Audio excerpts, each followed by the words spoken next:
They cannot always tell where those doors will lead.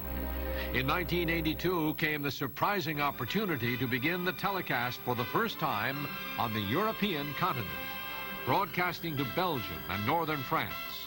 A special version had to be produced, subtitled in French.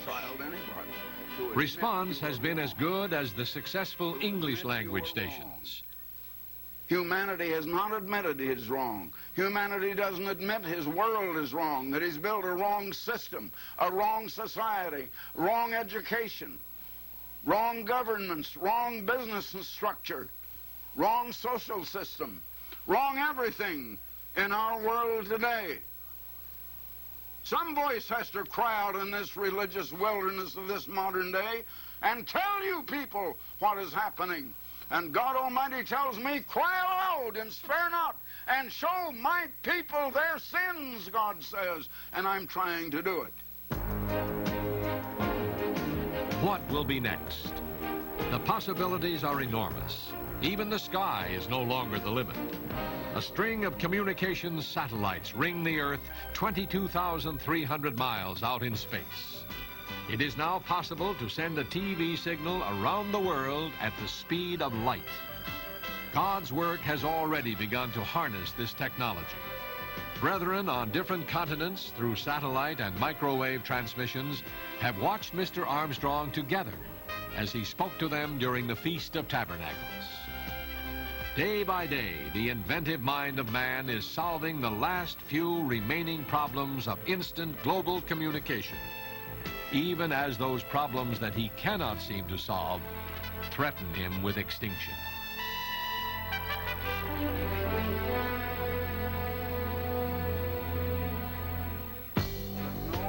For the first time, it is possible for a voice to cry out and be heard in all the world. And so God's work will go on, for however many years that remain. And those called to do that work must go on, learning, growing, and overcoming, so that one day they can teach others the things that they have learned, the way that will be the way of life in the world tomorrow. I'm just thinking how different it is today than it was back in the days of Peter and Paul and the early apostles.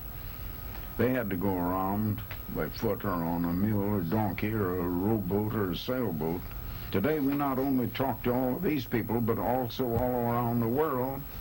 And at the Feast of Tabernacles, I talk here in Pasadena or wherever I am, it goes up by satellite, and they hear it all over the United States and Canada, Hawaii, and England, and